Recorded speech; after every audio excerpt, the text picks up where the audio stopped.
Hello and welcome to the show. I'm Mary Grace, and we are live today. I have a wonderful guest for you, one of our favorites here on Mary Grace Media, and that is our friend Sam Faddis. This is today's episode of Spy Talk. Welcome back to the show, Sam. It's great to have you here. It has been too long, Madame. Thank you for having me. Way too long, but you and Mrs. Sam the Spy have been very busy, as have we.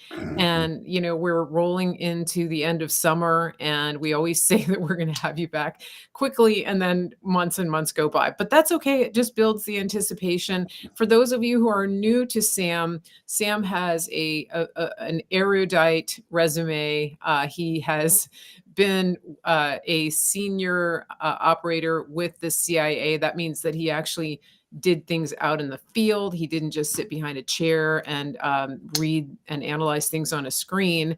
And he also has a history in politics, and he is a lawyer, and and he's very active in a lot of things that are happening behind the scenes that I think some of you would find very would give you hope about what's to come. And we can't really talk about a lot of that, but I just want you to know that Sam has his finger on the pulse of a great deal of things, in addition to trying to secure the election in Pennsylvania for Trump for 2024. So that's just a short little bio. But Sam, there's so much that's on that's happening nowadays. I think I want to start with something that hit very close to home for you guys, and that is what happened 3 weeks ago in Butler, Pennsylvania, when an assassin's bullet just narrowly missed taking out President Trump. Can we talk about that a little bit? Just start Yeah. with just your thoughts, your feelings. 3 weeks in, where are we on this? Yeah, well, my hesitation is because there's so much bad to talk about in regard to Butler. It's hard to know where to begin. And I'm laughing, obviously, not because there's anything amusing, but just because it's still almost breathtaking what happened. Not almost, it is breathtaking. Look, I was an Army officer. I was a clandestine ops officer in the CIA for a long time and spent another decade after that basically building and running training courses for clandestine operators. So I taught a very large portion of our intelligence community how to operate on the ground. So I'm not a protective detail guy, but I have worked with protective details around the world, and including working with particularly the advanced teams for the Secret Service. But maybe more to the point, it was my job for a really long time to be the guy, if you will, who plans and executes the operations to penetrate other people's security. Not to put too fine a point on it, but if there's a target guarded by the equivalent level of security that Trump should have been guarded by, I would have been in the position, others working with me in the position of figuring out how to get through that security. Again, assuming the President of the United States directed us to do so. For instance, if we were talking about a hostile nation state or a terrorist group. So all of that is not to blow my own horn. It's just to say that I've spent the better part of my adult life up to my eyeballs in the concept of security and penetrating physical security. So from that as a platform, to look at what happened in Butler almost put me in anaphylactic shock is the best way I could describe it. Like, it's not a matter of trying to get down in the weeds and figure out, well, what specifically might have gone wrong here. This is a catastrophic failure on such a scale that if I didn't know it was true, I'd tell you that's bad fiction. I mean, there are so many gross errors, fundamental things here. Before we get to any fine tuning, this is just no security. I mean, just the most basic building blocks. You a high point, an elevated firing position within eyesight of the target, in this case, Trump, Yeah. within what amounts to pretty short firing range if we're talking about protecting a target of his significance. You don't observe it. You don't hope that nobody gets up there. I mean, you may observe it and you may put people around it on the ground, but you know what? The first thing you do is you put armed people standing on top of the roof. But it was Yeah, steep, but it like had an incline. yeah, I know it was terrifying that it that I mean, an 8-year-old would have been up there hanging out watching Yeah. the show. But you know what I mean? Like, before we get to any Yeah. more sophisticated stuff, the first step is all such elevated firing positions are simply physically occupied by good guys to make it as basic as possible, right? Right. And keep in mind that this roof, okay, let's just call it 150 yards, 150 meters away. That's roughly correct. Okay, this is a protective detail, a service that theoretically is supposed to be protecting Donald Trump against threats. Well, I don't know. Let's talk about this. The Iranian Revolutionary Guard Corps. The Iranians have specifically said they intend to kill him because he killed the Quds Force commander Soleimani, or had him killed. Okay. So you know that you are protecting this guy against potentially assassins trained and armed and fielded by the Iranian Revolutionary Guard Corps. Okay, so now we're talking about potentially sniper rifles, 50 caliber sniper rifles. So 150 yards is not your perimeter. Are you kidding me right now? I mean, 1,000 yards, right? 1,000 yards. Yeah. Yes. And that's not necessary. We don't need to get lost in sensitive details. I don't want to write a primer for an assassin here on air. I mean, But everybody saw American Sniper, though. I mean, we the bottom line is you're talking about the yeah, big boys coming to town, and it's not if you know that this man is on their list. yeah, Yes, 1,000 yards could be okay, and then we could move on into the world of drones and yada yada and everything else in the world. yeah. So telling me that you didn't bother to control a roof before we get into all the communications issues and everything else, it is just incomprehensible. As I think at least one, Josh Hawley, I think, has said this multiple times in hearings up on the Hill. I mean, basically, there's at least a half dozen people in the Secret Service chain of command who should have long since lost their jobs, at a minimum, been fired. Yeah. Right? I mean, everybody, and obviously the head of the Secret Service, but down to whoever was theoretically running the show. Anyway, Yeah. Yeah. almost incomprehensible. I had Sheriff Sheriff Richard Mack on the show Mhm. last week, and we talked about it a little bit, and he had a lot of things to say similar to what you said.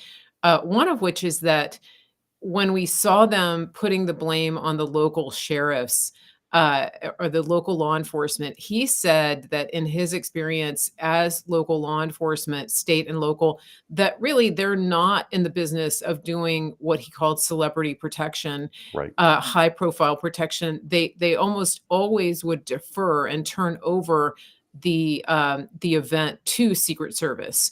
And so for the Secret Service to turn around and first of all, not even be in the morning briefing, Mhm. and secondly, not to take care of the most basic security perimeter needs.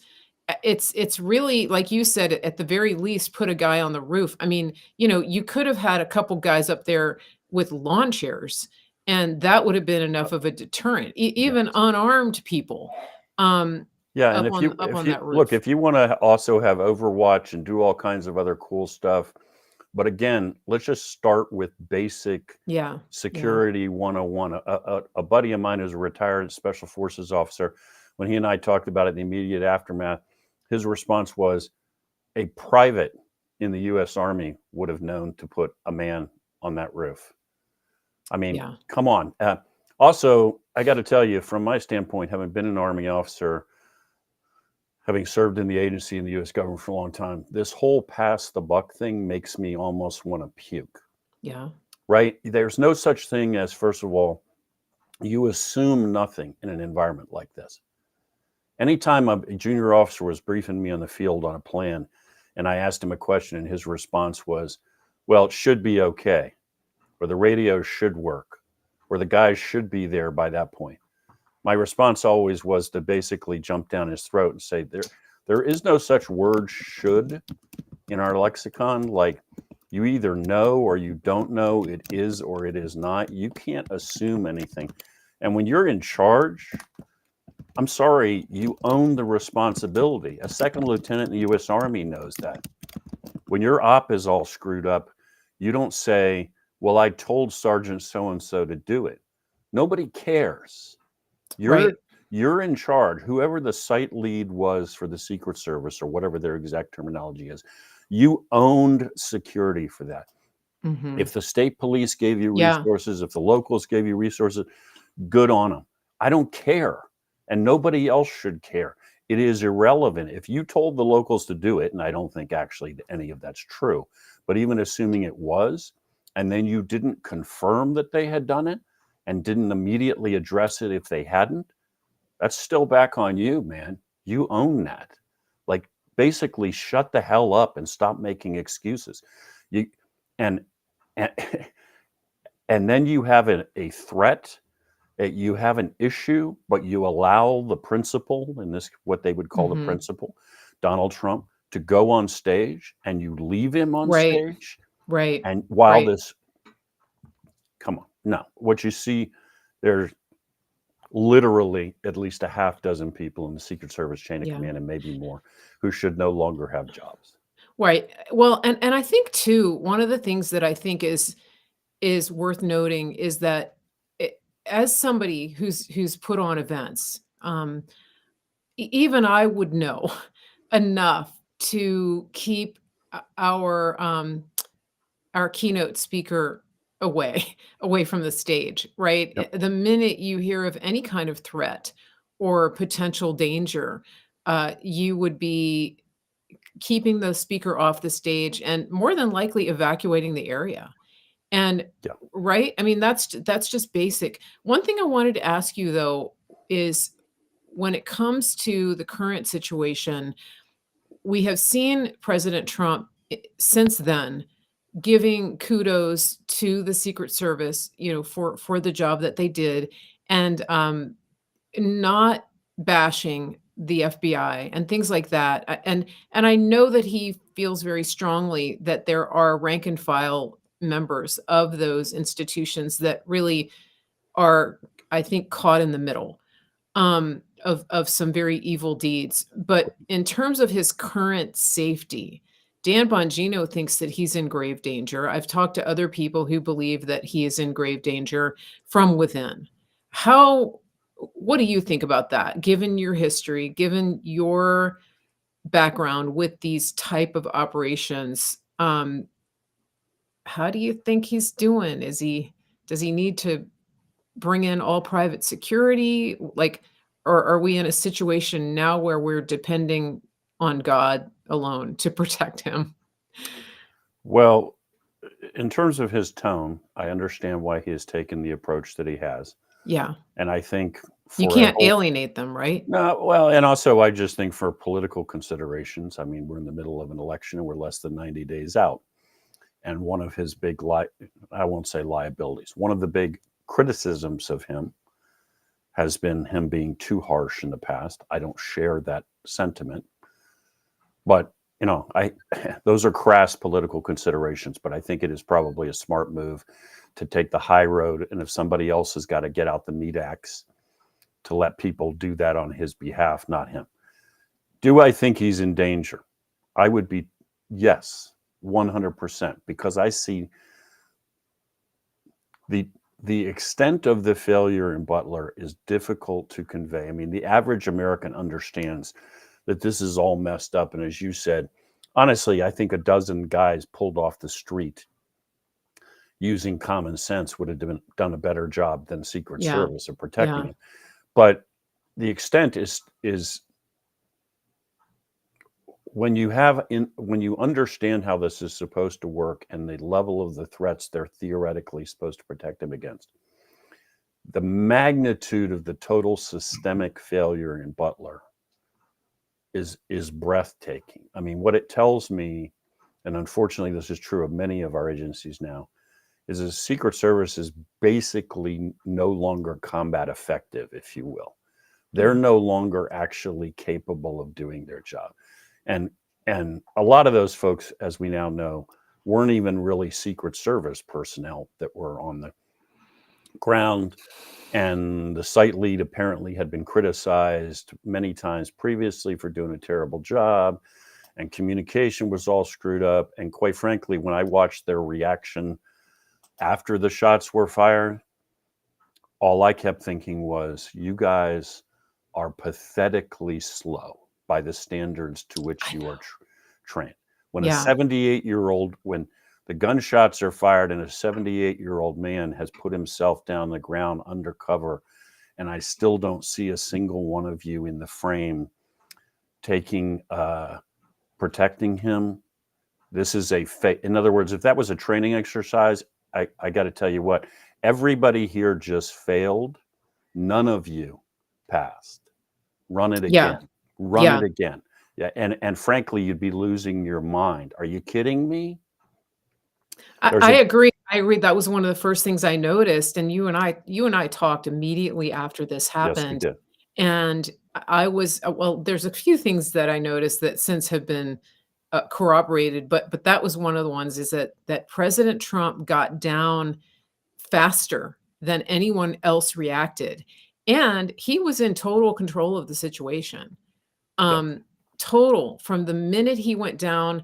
And I want to talk about this too, because I still think that some people don't get the significance of the way that President Trump handled this, and the way that illustrates to me his fitness for office and to be the commander in chief. I want to come back to this point. I want to take a very quick break, and we're going to come right back, because I do want to talk about this and just a little bit of analysis of, how he handled himself. Guys, we'll be right back.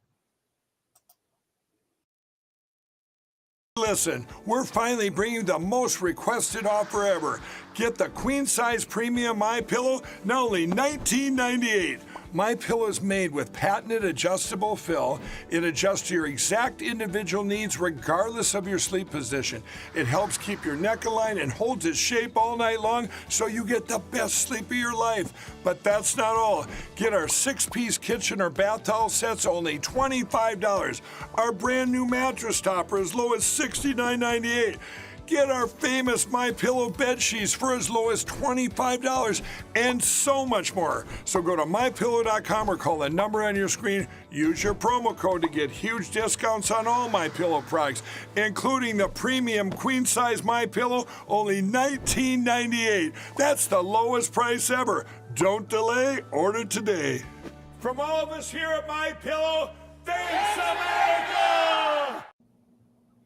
Oh, you got to love Mike Lindell. Listen, everybody, if you're sending kids off to school into dorms and apartments, skip the stores, skip the lines, just go to mypillow.com, use promo code Mary Grace today. Their shipping is super fast. You can have everything in the house, washed, folded, ready to put in the car. You don't have to stop at the big box store, because they have everything you need for the dorm room or apartment. Go ahead and do that. Support this America First company, and it supports the channel here at Mary Grace Media. So Sam, we were talking before the breaks. I've got Sam Faddis with me. We were talking about just the reaction time that Trump had and the way that he controlled the situation. To me, this illustrates that regardless of age, it's the fitness for office was demonstrated on that stage. What do you think about that? Yeah, no question. Look, I was an Army officer. I was an intelligence officer for a long time. I've gone through a lot of training. I'm not a SEAL. I'm not a Green Beret. I don't pretend to be, but I have gone through a lot of counterterrorism training and a lot. this kind of stuff, and then served in a lot of bad places where people were getting shot and blown up and so forth. Everybody's a hero in training. Every time you're doing reaction drills, ambush drills, you're getting shot at, you know, everybody's John Wayne. I don't know. We don't say John Wayne anymore right now. It must be Vin Diesel or somebody but anyway, everybody's a hero, right? Everybody's going to charge a machine gun nest. Everybody's oblivious to gunfire. Yeah. As soon as it goes live and you're in the real world and somebody's, you know, firing, shooting at you, things are blowing up, there are threats. A whole lot of people all of a sudden are not heroes anymore. A whole lot of people not only are hiding, but quite frankly, kind of dissolving around you. In fact, usually the person who had the most to say and was thumping their chest the most during training is now the one that is hiding somewhere and you can't get them to do a friggin' thing. And then some people react completely differently to that. For some people, it energizes you. I don't mean in a stupid way, not in a cartoonish way. I just mean it maybe activates is a better. You respond to the threat and to danger by doing what you need to do. And I think that's what you saw in this case clearly with Donald Trump. This was not a game. There are live rounds coming in. One guy's dead behind him, or soon to be dead. Other people have been hit. He doesn't even know at this point that they have necessarily neutralized the shooter. Frankly, nobody, by the way, knows there's only one shooter or that this isn't just the beginning of the attack. So this is as real as it gets, guys. And the man gets up off the stage and his first instinct is to show everybody I'm still here, and then put his fist in the air and say, you know, basically, we're going to fight. This is not intimidating me. I'm not backing down. That's about it. Like I say, that's as real as it gets, man. And I have been in situations where all of a sudden it's getting real and people are hurt, people are dead. Yeah. Some people rise to it. A lot of people don't. Probably most people do not. So you can like the guy, you can love the guy, you can hate the guy. You can't deny that is steel. That's something remarkable. And yeah, I was saying, I was thinking actually, strangely enough, before he got shot at Butler, about the shooting of Teddy Roosevelt, like 100 years before, where Teddy Roosevelt, as president, was giving a speech and he got shot in the chest with a small caliber round. They took him back, was lodged in his chest, but Roosevelt insisted on going back out on stage and saying, "It'll take more than that to kill a bull moose," and finishing his speech. And it was one of those things that you read about in history and you're almost thinking, is that possible that could even be true? And then, good Lord, you watch this video and you're like, wow, that just happened again, man. This guy just got shot at and actually hit. And his response is to stand up on stage and put his fist in the air. Yeah. It's remarkable. And I think that this is what, to me, that response, and also the response of the crowd, the fact that A, you didn't have a stampede, and B, there was no rioting, like we Right. saw 4 years ago during 2020. Right. I believe that the people behind this were counting on those two things happening. First, three things. They were counting on finishing the job. They were counting on a stampede and more collateral damage, and they were counting on MAGA doing violence, because that is the narrative that they have seeded and that they want people to believe, but we weren't playing their game, and we won't play their game. And Right. so this is why they had to go into overdrive to bring in another Manchurian candidate. And so we're in a crazy situation right now. And I want to ask you about this campaign, this so-called campaign. We know that they thwarted that they completely subverted democracy to install a candidate that not a single person voted on. We already know that. That's established. But as an operator, I wanted to ask you about sort of the information operation that's happening right now around her campaign and, sanitizing walls, um, and really trying to present this image of a person that simply does not exist as a future, quote, female president. What do you see from an operational standpoint? What are they doing to mind rape the people, for lack of another expression? That's Uh, probably horrifying as it is. That's probably an appropriate term to use. yeah, Look, I hear a lot of people, as you indicated earlier. I'm involved in a whole bunch of stuff on a bunch of different levels. But one of the things is obviously a lot of Pennsylvania politics and the Trump campaign up here and so forth. And when I'm talking to people about things politically, I hear a lot of people basically talking about the way Harris is running her campaign now, Harris and Walz, and how she doesn't engage with the press and she doesn't do press conferences, basically doesn't talk. And if she does talk, it's always just reading off a teleprompter. And somehow at the end of this conversation, it's always, well, she can't keep that up. Sooner or later, she's going to have to answer questions. She's going to have to go out and do this. She's going to have to do such and such.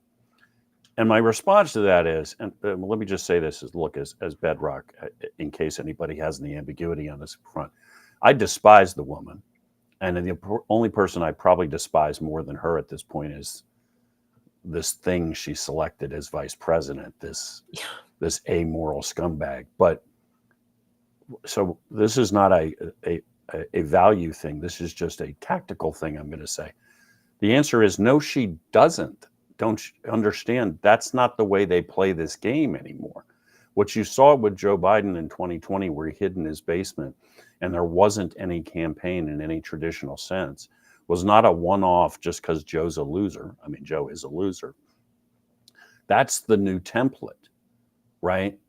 Because they control so much of the news media, and they control the way people consume their news through outlets like Google and their control over Facebook, etc. So between their control of social media and their control of CNN, MSNBC, yada, yada,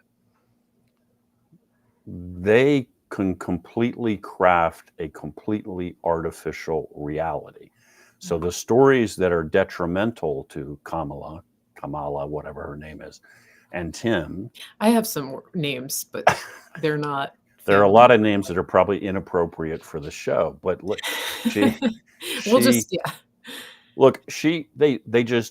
so using that for the people they're talking to, their supporters, and the people in the middle who still don't quite get what's going on, they create stories that are completely fictitious, and they erase stories that are completely factual. So Kamala has somehow now magically gone from being a babbling idiot who literally can't complete a coherent sentence and who's accomplished nothing positive as vice president to being somehow kind and gentle and a unifier and inspired and all of this. And a guy who let BLM burn Minneapolis to the ground and thinks it's okay to mutilate little children and all this other crap, is now a moderate Midwestern Democrat. So, yeah, the whole thing is a giant psyop because they create a completely alternate reality. And look, that essence for psychological operations has been true forever. What's new is the tools they have and the capability. So in 1954, the Central Intelligence Agency, as directed by the U.S. government, overthrew the government of Guatemala. And one of the key elements to that was taking control of a radio station and broadcasting continuously in Guatemala City that a rebel army was about to enter the city and it was all over, man, and the president had fallen. That was largely made up.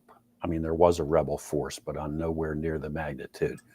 So what the CIA did using a radio station, if you will, was to create an alternate reality for the people of Guatemala in which it was all over, there was no sense in resisting, and the rebels had already won. That was okay, that's on a really tiny, silly JV level. But the Yeah. point is, that's what the Yeah. technology and the capability of the time allowed.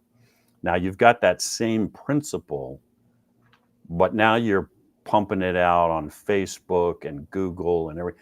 I mean, as you know, writing for ANDMagazine, I write all the time and I'm always researching. I use a bunch of different search engines, but I often use Google as an initial step. I'll be looking for an article that I know exists, and I'll have to go through 7 screens of search results Yeah. to get to it. And the only reason I do that is because I know that it's out there, so I'm pursuing it. Can imagine the average person Googles the same topic, Mm-hmm. and the first 50 results they get all tell them something that's not Yeah. true. Yeah. Well, it's actually being reported now, and Elon Musk has been bringing a lot of attention to this on X. He's not the one who discovered it, but it's been being reported that Google is heavily manipulating search results Yes. around President Trump, and that's election interference. Yeah. So, for example, when you Google President Trump rally, the whole top line of articles and videos has to do with Harris, and Yes. so they're manipulating the search results to show to make Harris dominate the feed, and Yes. and I think one of the things, I always want to get back to the practical, and this is something I want to give people some tools to use here, and this is important, and I'm gonna and I think when it comes to just communicating and messaging to people, we have to be brief and factual.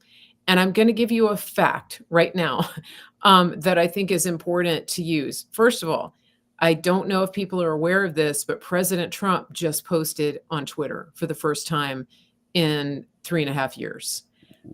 It just came up on my notifications. He's one of the few people I have notifications for, and he posted a video. And why is that significant? Because a number of reasons, but he's been off of that platform since they banned him, and then Elon brought his account back, but he hasn't been posting. So for those of you who are unfamiliar, this is significant. The other thing that's significant is that the video already has, it's been up for 20 minutes. It has 1.7 million views. And his account, he has, let me see how many followers. He has 88 million followers.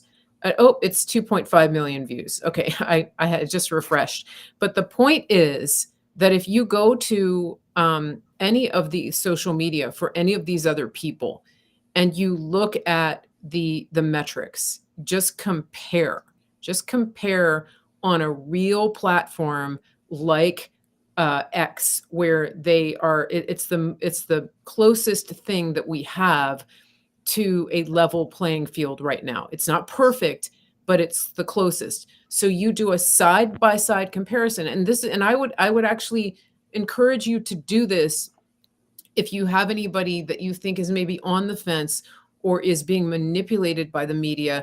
Just show them the numbers and say, I know that the legacy media is telling you this, and they're spinning a story, but I like to look at numbers because numbers don't lie. And so you tell me who's actually the more popular candidate, and really who's the best for this country. If Kamala Harris puts up a video, how much engagement does it get? And then what kind of engagement? If the White House puts up a video on any of their social media, just go look at the comments. The comments are not overwhelmingly in support of these buffoons. It's very damning. And so these are the things that I encourage people to look at. And I do want to remind people, a couple of my listeners in the chat have been reminding us of this, that President Trump is going to sit down tonight and do an interview with Elon Musk. So this is going to be very interesting. Regardless of what you think of either person, I would say that these are two of the most iconic individuals in modern history. And so I encourage everybody to take part, find a platform that you feel like you can support. I will be watching it on X. I don't know if it's going to be streaming anywhere else. This is probably a good time to get back on X if President Trump is there, or to get on X. And, one of the things I'll remind people that General Flynn told us is, don't leave the battlefield. And you may have all kinds of feelings about big tech and what they're doing, but that's the battlefield. And that is where we engage. That's where we fight. Also, boots on the ground, people. Don't forget that. Because if you're not doing boots on the ground, which Sam is doing, then you're not having any impact or any effect. Now, I want to use this opportunity to take another quick break, and then I want to shift and let Sam talk a little bit about what's happening in Pennsylvania, because that is really ground zero of the battleground states for this election. They want desperately to win Pennsylvania, and we'll talk about that when we come back in just a second. So hold on, guys. I want to introduce you to another one. Not introduce. I want to share another one of our sponsors. This is our freeze-dried beef company, Grid Down Chowdown, and they have a beautiful commercial that they just made for us to get to know the farmer. So we'll be right back. This is my brother, and I'm Nace, and we're at the Grid Down Chowdown, and this is Larry, who is a local rancher that we've partnered with. Now, Larry, you've been ranching for over 4 generations, is that correct? That's correct. I'm 3rd generation, my son's 4th generation, and I've got some grandkids that are 5th generation. Man, that's awesome. We've been here for quite a while, yeah. All right, now, Larry, your cattle is grass-fed, grass-finished, and pasture-raised, just like God intended them to be. Yes, because I want to know what's in that animal, Right. What it's been fed, and so the only way to do that is for us to keep it all natural, just like God has done it for years and years and years, thousands of years. How has partnering up with us helped you and your ranch? Well, it's allowed us to develop a market that we didn't have before, one that can get directly to the consumer, and that's great. And just remember, more importantly, with every package that you buy, we put a salvation track in there. So from the bottom of our hearts, we thank you for allowing us to do what we believe that God has us here to do. And just remember, God loves you. He really does. Amen. Okay, for some reason my QR code isn't working. You're going to go to griddownchowdown.com and use promo code Mary Grace. These guys are amazing. They have given us lots of product. Here we go. Here it is right here. So this is a pound of beef, and it's shelf stable for 12 to 25 years. So if you're prepping, it's right here. All you need to do is add water, clean water, and then you've got raw hamburger, and you can do whatever you want with it. That's what that is. It's upside down. Sorry. Okay, Grid Down Chowdown. We've had the guys on the show. So promo code Mary Grace, and you're supporting local ranchers and farmers, which is fantastic. And those guys are just great. I love them. Okay, so let's go back to what's happening. We've got Sam Faddis here on the show. Sam, you're up in Pennsylvania. You have the Pennsylvania Patriot Coalition. There's some incredible people up there. A lot of those people are on my social media, especially on my Facebook. We have a heavily engaged audience on Facebook right now. So I just want to give a shout out to all the Pennsylvania people. You guys are awesome. Everybody else is awesome too, but we're focusing on Pennsylvania. And Nancy is one of our people up there. She's incredible. She's done a lot up in the Erie area. And I know I'm going to miss out on some people, so I'm not going to try to name everybody. But you guys, tell us what you're doing. Tell us the strategy that you're working on. And how you're planning to beat the Democrats in the 2024 presidential election. Right. Well, Nancy and the crew up in Erie are fantastic, and they are representative of groups all across the state. So baseline, what we did on from a coalition standpoint, the Pennsylvania Patriot Coalition is a confederation, if you will, of Patriot groups, America First groups, MAGA groups, whatever we're going to call them, across the state. So try to get all the tribes generally moving in the same direction and cooperating, which, yes, is a giant cat herding expedition operation. And there are good days and less good days. But on balance, we have made a tremendous amount of progress and actually set the bar for other states in terms of actually getting all of these very independent-minded people to cooperate. So what I did on behalf of the coalition back months ago, as president of the coalition, I went to the Trump campaign, directly to the top of the Trump campaign in Pennsylvania. And I said, listen, you guys are setting up all over the country, all over the state, all over the country, but in specifically Pennsylvania. And you're obviously going to interact with the establishment GOP, my term. And we've sometimes got some heartburn with the establishment GOP, but the point is, right now, we need to focus on the prize, which is Donald Trump has got to win this election. Yeah. So you guys are going to talk to the county GOP in X county. Cool. But you got to talk directly to the Patriot movement as well. You cannot communicate with us through these people. So you want to deal with the county GOP, that's fine, not kicking. We'll deal with that after November. Right now, you also got to talk to all these Patriot groups. So if you're up in Erie, where Nancy Blackwood's group is, want to talk to the Erie GOP, okay, have at it. But all the energy, all the foot soldiers, everything is in the Patriot movement. And if you want to win the war, you got to work directly with us. I went into those conversations, just for the record, probably thinking I was going to have to convince them. That is not the way that played, just for the record. As fast as I finished giving that speech, the response from them was, yes, we get it. We know who will do the work, who the grassroots are, and tell us how we make this happen. So we are lashing up with them, have lashed up with them directly all across the state, and are working with them. Are there bumps in the road? Yes. Does everything go exactly as we would like it to go all the time? No, obviously. But it is making a huge difference. Here are two things I would really like everybody to absorb. Wherever you are, if you want to get involved in this campaign, and you should get involved in this campaign, we're down to less than 90 days. We're down to brass tacks. This is where the rubber meets the road, whatever metaphor you want to use. There are two things that are crucial to winning this election at this point for Donald Trump. First is you got to get all these people who are talking smack all the time about being MAGA to actually participate in the process and vote. What's that mean? I'll just use an example.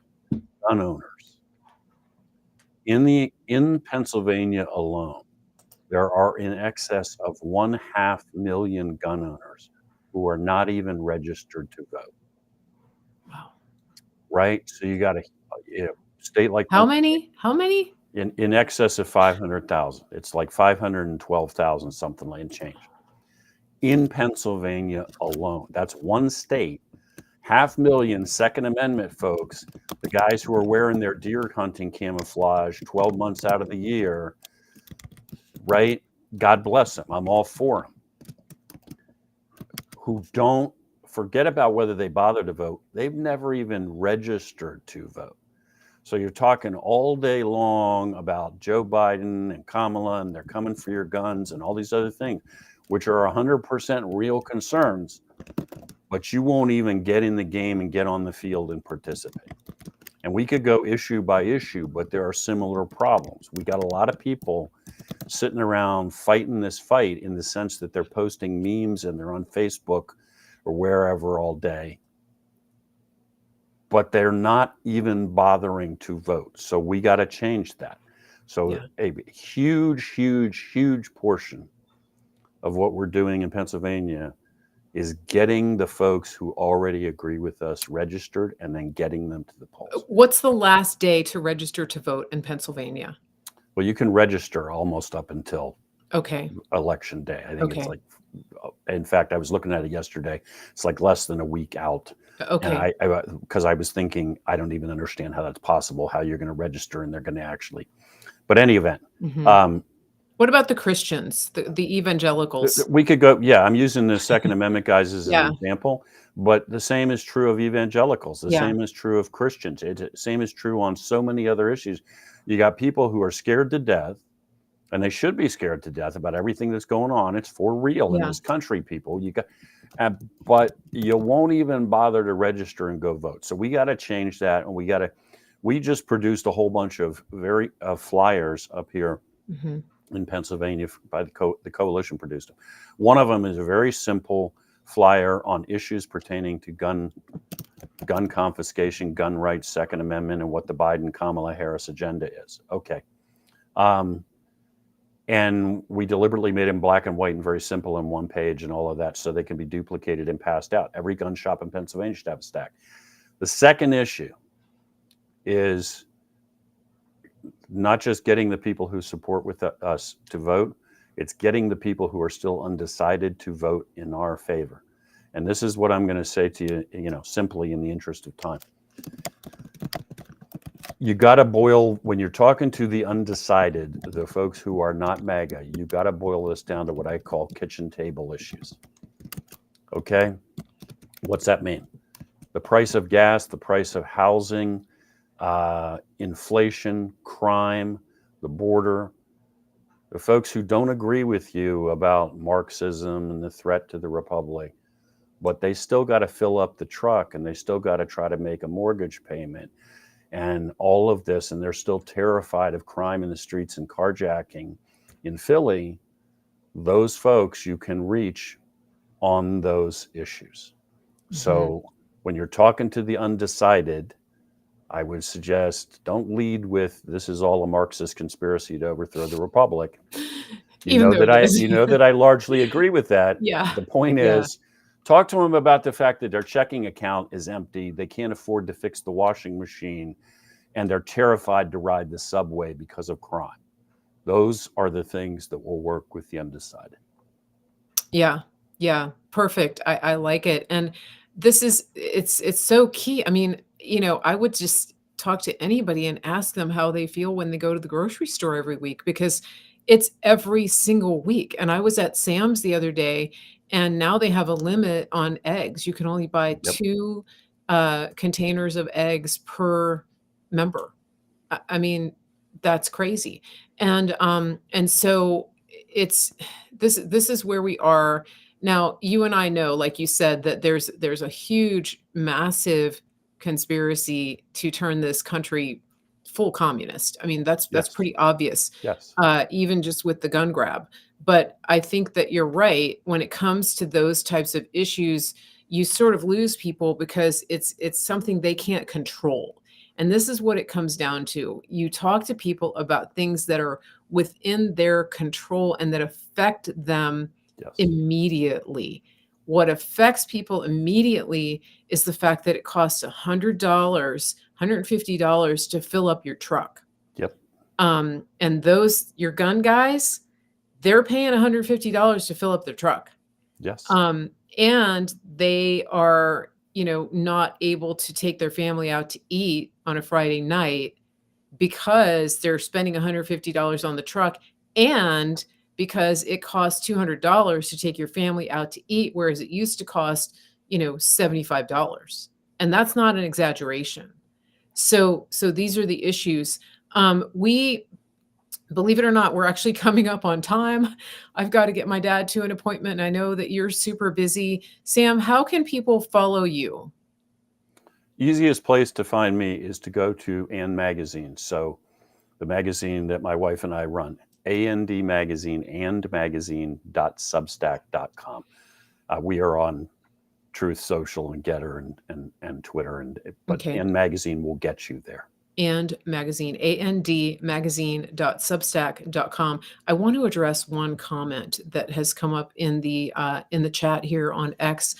I can't reply, and I apologize to people that there's typing noise when I'm replying. That's a software issue, and I really don't mean to distract you. But this comment is, most non-voting people have enough money so that they can get by easily. I totally disagree. I mean, Right. most people that I know of that are struggling financially are in that category of not voting. We're not talking about the independently wealthy. We're not talking about trust fund people. We're talking about people that are one paycheck away from being destitute and who are using their credit cards to buy groceries. That's right. That's who we're talking about, and people are doing that. The amount of credit has increased a lot in the past 3 years, the credit card debt. So that's a real indicator. Now, I wanted to thank everybody for listening today. This is Mary Grace Media. I am Mary Grace, and I want to let you know that we have a live show coming up on Saturday morning with our friend Dr. Troy Sproul. We will be doing a Q&A. He is a functional medicine practitioner, and I have several listeners who have signed on with his practice to be patients, and I'm getting incredible feedback about the experience and the process. And so please come 10 a.m. Saturday, 10 a.m. Saturday to do a live Q&A. It's very popular. People love that show. Think about what your questions are. If you are in my paid subscriber group on Facebook, if you are a paid subscriber, your questions will take precedence. So think about those questions. Paid subscribers will have priority with their questions, and also Rumble Rants will have priority with the questions. So think about that, and we will see you back here. Sam Faddis, it's always a pleasure to have you on the show. We're so grateful, and I want to remind everybody that the way that the news gets out is by you sharing it. That's why it's called social media, and we want you to share this. We want you to like. We want you to subscribe. Hit the thumbs up. If you're on Rumble, go and hit the thumbs up just under the video. That's how other people see that we have a video up. When they see those thumbs up, it pushes it up in the algorithm and it recommends the video to like-minded people. They're getting better and better at that, but you got to hit that thumbs up underneath the video. So follow the channel, subscribe, and remember that nobody is writing to you in the Rumble chat and asking you to join their financial scheme, even if they have a fake name such as Mary Grace Media. I am a verified account with a green shield next to my name. That means it's verified. If you're getting messages from an unverified account, please report it. Please send me an email, info@marygracemedia.com, and tell me about it. Give me a screenshot and we'll report it and get them blocked. But don't buy that crap. Don't click their links, guys. They're trying to scam you. That's it. So thanks again, Sam, for being here. We always love having you. Please give our love to Mrs. Sam the Spy and all the critters up there on the mountain. And we hope to see you very soon. We'll be back here very soon. Everybody have a great day. Thanks so much.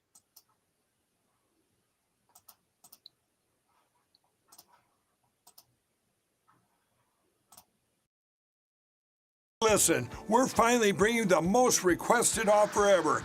Get the queen size premium MyPillow, now only $19.98. MyPillow is made with patented adjustable fill. It adjusts to your exact individual needs regardless of your sleep position. It helps keep your neck aligned and holds its shape all night long so you get the best sleep of your life. But that's not all. Get our 6-piece kitchen or bath towel sets only $25. Our brand new mattress topper as low as $69.98.